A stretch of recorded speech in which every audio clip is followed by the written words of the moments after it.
Assalamu alaikum wa rahmatullahi wa barakatuh. May the peace and blessings of Allah be upon you all.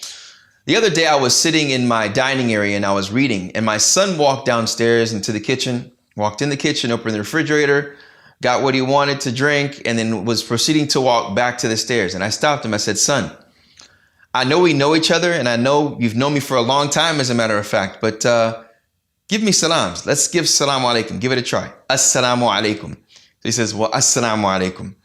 And I know he's saying that because I already know my dad. We know each other. I mean, I'm just saying salamu alaikum. I'm so used to saying it.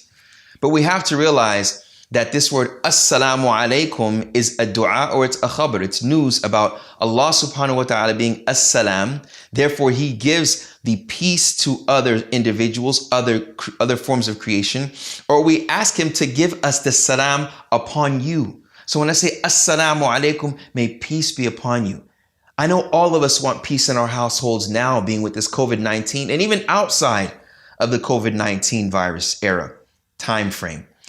Do we want peace for our family members? We may want peace in our households, but do we want peace internally for each family member? That each family member that we have, we want them to have this tranquility and ease, no panic in their hearts, or they have enough ease in their minds and their hearts to try their best to take the means in easing the panic or fear within other family members.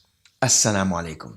You know, when we wake up, we say that to our family members, and we have the intention, it is a dua. It's a dua you're making for them. You're asking Allah subhanahu wa ta'ala to bless them with peace and tranquility. There's a beautiful hadith of the Prophet sallallahu alaihi wasallam on a Tirmidhi. It's narrated by Tirmidhi, and it's hadithun hasan, inshallah, where Uqbat ibn Amir, he came to the Prophet sallallahu alaihi wasallam and he asked him about fitna. If there's a time of fitna, what do we do? Now with the COVID-19, in our households, there may be fitna. You know, there may be war, not with guns and not with grenades and not with fighting each other with knives and weapons, but it's a different kind of fitna. It may be a family member that you never wanted to speak to. This time you have to speak to them. There may be some tension that's between you all, and when you all walk past each other in the kitchen, it may start. The Prophet ﷺ gave this advice to Uqbat ibn Amir regarding fitna between people, but it's something general that we can use for the linguistic meaning of fitna, because it takes place in any type of trouble that you may face on a communal level or even amongst a group of people. The first thing he said was, Amsik alayka lisanak. He said, hold your tongue. Hold your tongue from what? From saying things that could bring the fire, make it hotter and make it bigger, right? That could put some gas on the fire and make it worse. Don't say something to your family member that you know will push their buttons.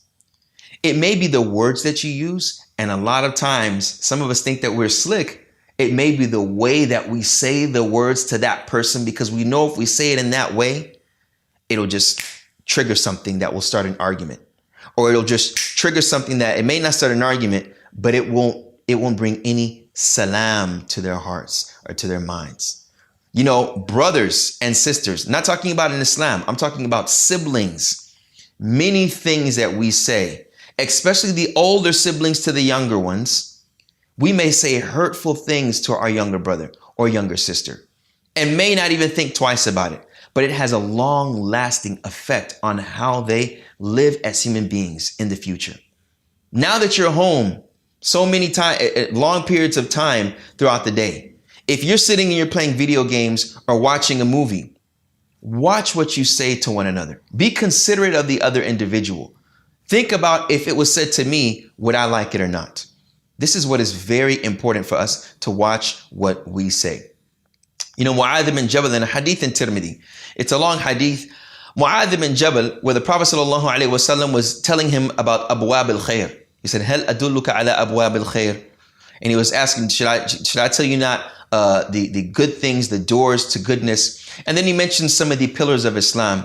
But then at the very end of it, he mentions, وَهَلْ أَدُلُّكَ عَلَى مَلَاكِ ذَلِكَ كُلِّهِ وَأَدُلُّكَ بِمَلَاكِ ذَلِكَ كُلِّهِ. He said, shall I not tell you about that which controls and owns all of these things, being these actions that we do, from fasting, from prayer, from sadaqah, from charity, which he mentioned earlier.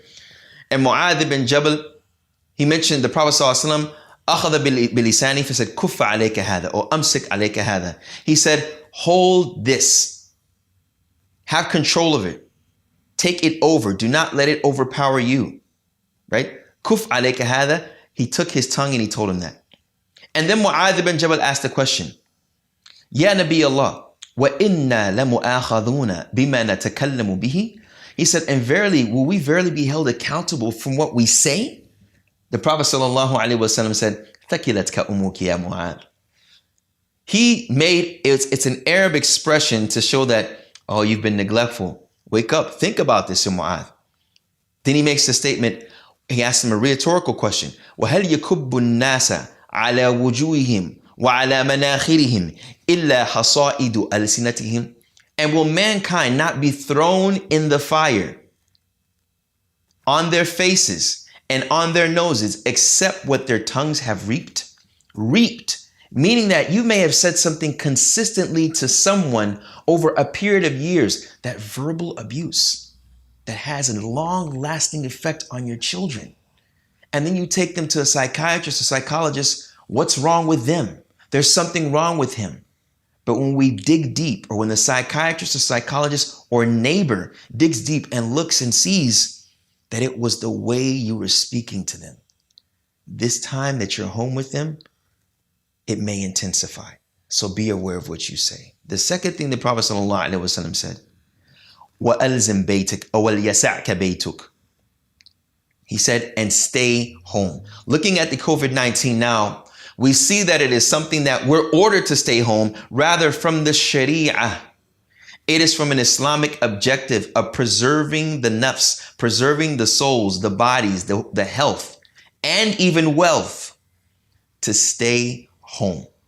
As subhanAllah, the opposite is to be in the masjid to the best of your ability and be with the community. Now, the obligation is to stay home, particularly depending where you're at. But generally, we could say generically, it's recommended to stay home. The Prophet ﷺ said, وَلِيَسَعْكَ بَيْتُكَ, to stay home and stay away from the fitna. Even scholars had difference of agree. Is it better to have uzla, to be away from the people in general? But we know with other proofs that depending on the situation. But in any case, now with the COVID-19, it's important for us to stay home during times of fitna, to where it could be pandemonium.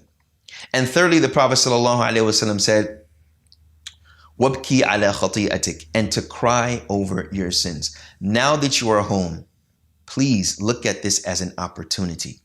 Do not look at it as everyone is destroyed. Do not say with your tongue at the dinner table, everyone is destroyed. The world's coming to an end. We're all going to die. We're all going to get sick. What are we going to do with a look of worry on your face, especially the leaders of the household?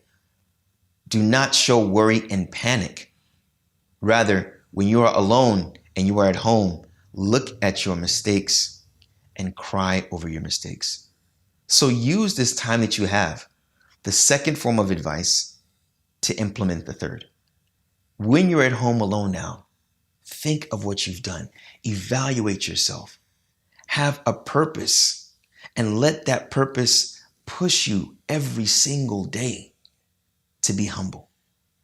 Cry over your sins. This was an imperative verb. Wabki, ibki, cry over your sins. And if it's difficult for you to cry, sit alone and ask why. At least have some attachment to the one that created you intimately with him. Recall the mistakes that you've made that day and ask Allah to forgive you with a severe form of sorrow in your heart. Doesn't mean that if you don't cry, you don't have a soft heart.